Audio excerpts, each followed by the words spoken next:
Hello people, so let's start solving some medicine PYQs.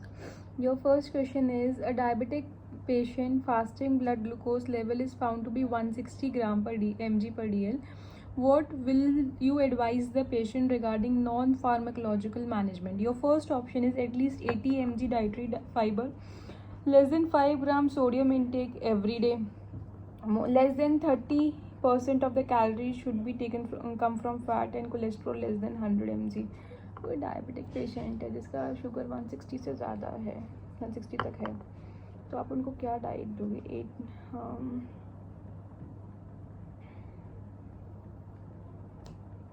So it is according to MNT. MNT is your medical nutritional therapy, जो हमें ये बोलती है कि उसका जो फैट आना चाहिए that should be less than 30% of calories जो हैं वो फैट से आनी चाहिए. ठीक है, ये एम्स का क्वेश्चन था. MNT से इसकी कार्बोहाइड्रेट्स जो हैं उसका कंटेंट होना चाहिए 50 to 60% of your total calorie. Protein का कंटेंट शुड बी 15%. फैट का content should be less than 30%. Salt should be less than 5 gram per day. Not sodium, it is salt. ठीक है, salt is NaCl, sodium is just Na. Sodium consumption तो it should be less than 2300 mg per day. So next question is, which of the following is the most characteristic feature of Kallmann syndrome? Anosmia syndactyly in males, precocious puberty in females, या फिर white forelock? It is anosmia. Anosmia जो है that is the most characteristic feature of Kallmann syndrome. Kallmann syndrome एक hypothalamic disorder है जो होता है due to the defective gonadotropin releasing hormone activity की वजह से होता है ये. अगला क्वेश्चन है, a chronic cigarette smoker now joined a construction company, his pulmonary function test results are given below. क्या डायग्नोसिस होगा? इनिशियली उसका FeV1 is 0.9 litre, FVC is 1.9 litre, और रेशो जो आई है इनिशियल वाली दैट इज 0.4, लेस देन 0.7 है, मतलब इट इज ऑब्स्ट्रक्टिव या रिस्ट्रिक्टिव. 0.7 से कम. मैं भूल गई. I think it is obstructive only. So कोई बात नहीं. After bronchodilation it is FeV1 1.9 litre, FVC is 3.9 litre, FeV1 by FVC 0.4 litre 4 sorry. तो हमारे पास FeV1 बाई FVC का रेशो जो है वो 0.7 से कम आया, तो ये ऑब्स्ट्रक्टिव हुई.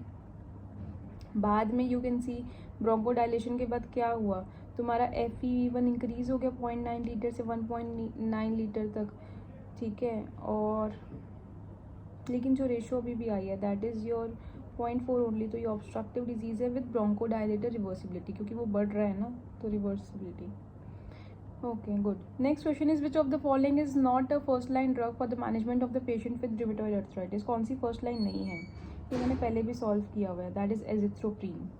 ठीक है, फर्स्ट लाइन ड्रग में तो it comes methotrexate. Next question is, AIDS defining malignancies includes all except Kaposi syndrome, melanoma, invasive cervical carcinoma and non-Hodgkin's lymphoma. ये भी पहले मैंने सॉल्व किया हुआ, इसका आंसर इज मेलेनोमा. अगला क्वेश्चन है, 40 years old chronic alcoholic presented with withdrawal symptoms. His liver function test shows AST 140 international units per liter, ALT 110 international per liter, GGT is gamma glutamate transferase that is 500 international units per liter. Which of the following benzodiazepines can be safely administered to the patient? That is lorazepam. क्यों lorazepam ही क्यों? क्योंकि उसका short half life होता है. ठीक है, and it can be considered in patients with liver impairment or brain damage. Next question is, which of the following does not help in the localization of the lesions in spinal cord? क्या help नहीं करता in the localization of the lesions in the spinal cord? Contralateral hemiplegia, fasciculations at the level of the lesion, upper motor neuron lesion and lower motor neuron, या फिर bladder involvement? क्या चीज़ help नहीं करती? Contralateral hemiplegia, ये सा question है. ये help नहीं करता. क्यों नहीं हेल्प करता? बिकॉज ये इन्वॉल्व होता है कॉर्टिकोस्पाइनल ट्रैक्ट में. ठीक है, जहाँ से उसका रीजन है. और अगर स्पाइनल ट्रैक्ट के लीजन की बात आ जाएगी, स्पाइनल कॉर्ड का लीजन, वहाँ पे वो इप्सिलेटरल हेमिप्लेजिया होता है, which is Brown Sequard syndrome. Your next question is, mark the correct statement regarding inflammatory bowel disease. Your first point is skip lesions are present in Crohn's disease. True. Mucosal layers are involved in Crohn's while transmural involvement seen in the ulcerative colitis. जहाँ तक मुझे याद है ये statement false है, क्योंकि सिर्फ 2 layers involve होती थी Crohn's में और सारी लेयर्स इन्वॉल्व होती थी अल्सरेटिव में. ठीक है, अगला पॉइंट स्टेटमेंट है inflammatory bowel disease have a strong genetic predisposition. I have no idea about this. अगला स्टेटमेंट है Crohn's is curable through surgical resection of the affected segment. तो मुझे तो सिर्फ ये वाला पॉइंट अच्छा लग रहा है, skip lesions are present in Crohn's disease and it is right. कई बार हमें ऐसा करना होता है जब हमें ऑप्शंस नहीं समझ आ रहे और हमें बिल्कुल गट फीलिंग है, हमने अच्छे से पढ़ा हुआ है कि यही स्टेटमेंट राइट है, और आपसे क्वेश्चन में यही पूछा है कि कौन सी करेक्ट स्टेटमेंट है वो बताओ, मार्क इट. क्या जा रहा है ना. एम सा क्वेश्चन था वो. अगला क्वेश्चन है अ 40-year-old man presents with 15 days of fever and altered sensorium for 1 day. Rapid diagnostic test was done and Plasmodium falciparum was diagnosed. Which of the following is not a complication? Blood glucose less than 40 mg per dl, arterial pH more than 7.2, serum creatinine 5.2, irreversible coma. देखो तुम्हारा इस statement में ना वो atrial pH more than 7.2 is not a complication. Next question is a person presents to the hospital with fever and chills. Okay, fever profile is ordered and is found to be negative for malaria and dengue. RK39 test is found to be positive. Which of the following is the treatment of the choice? Amphotericin B, Grisofulvin, Dapsone या फिर हाइड्रोक्लोरीन. सो सबसे पहले ये जो तुम्हारा RK39 test होता है ये काला आजार के लिए किया जाता है, एंड काला आजार में the treatment of choice is amphotericin B with no doubt. Kala azar कौन करता है? लेशमीनिया डोनोवा नहीं करता ना. अगला क्वेश्चन है incorrect statement regarding the management of the frostbite. Amputation in severe disease cases. Second option is rewarming is done. Third option is antibiotics and analgesics not used. Fourth option is the area is dried and clean. तो frostbite में क्या तुम्हारी false statement है? That is कि antibiotics और analgesics you can use. It is useful in the patient of this frostbite. अगला question है which of the following is not a cause of central cyanosis. Methaemoglobinaemia, pulmonary AV fistula या फिर high altitude या फिर hypothermia. तो क्या central cyanosis के लिए कॉज नहीं है? That is hypothermia. हाइपोथर्मिया बाकी सारे कॉजेज़ हैं. हाई एल्टीट्यूड भी कॉज है, मेथिमोग्लोबिनीमिया भी कॉज है, पल्मनरी एवी फिस्टुला भी कॉज है, सर्टेन कॉन्जेनिटल हार्ट डिजीज़ भी कॉज है. ठीक है, लेकिन pulmonary AV fistula is not the cause for central cyanosis.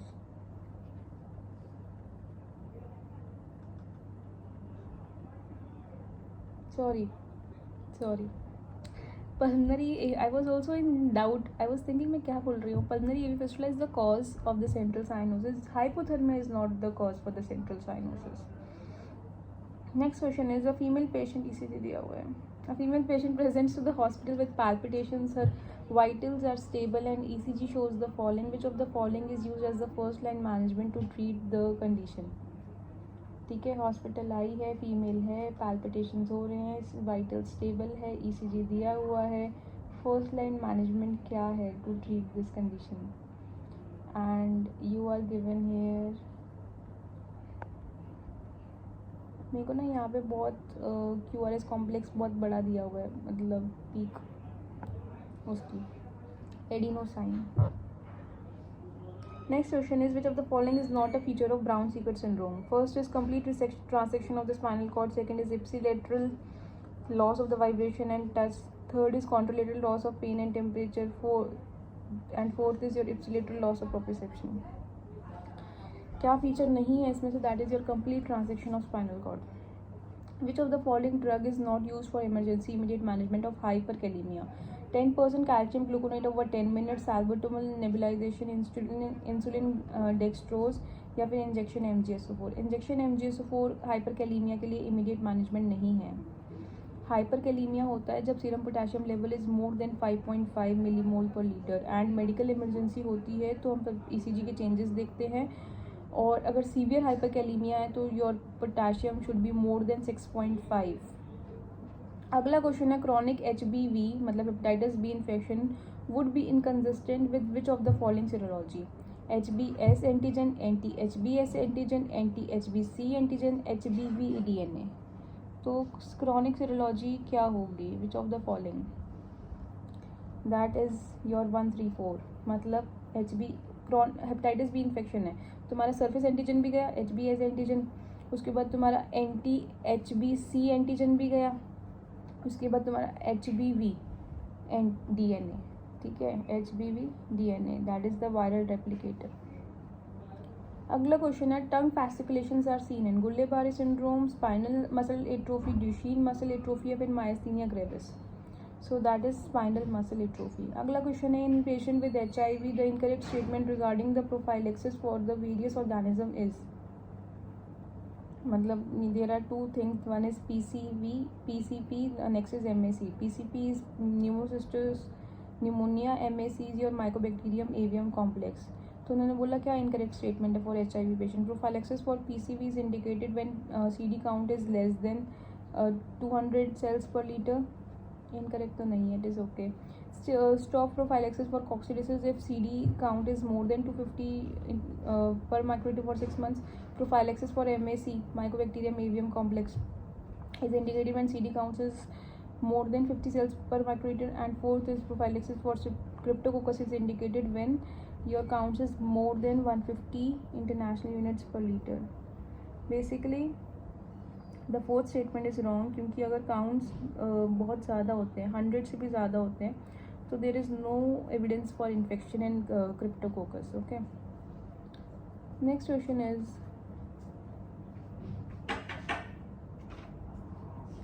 आदर्श का अभी नहीं हुआ, गूगल के द्वारा बस एक अपने को दे दो फिर आप सुना दो।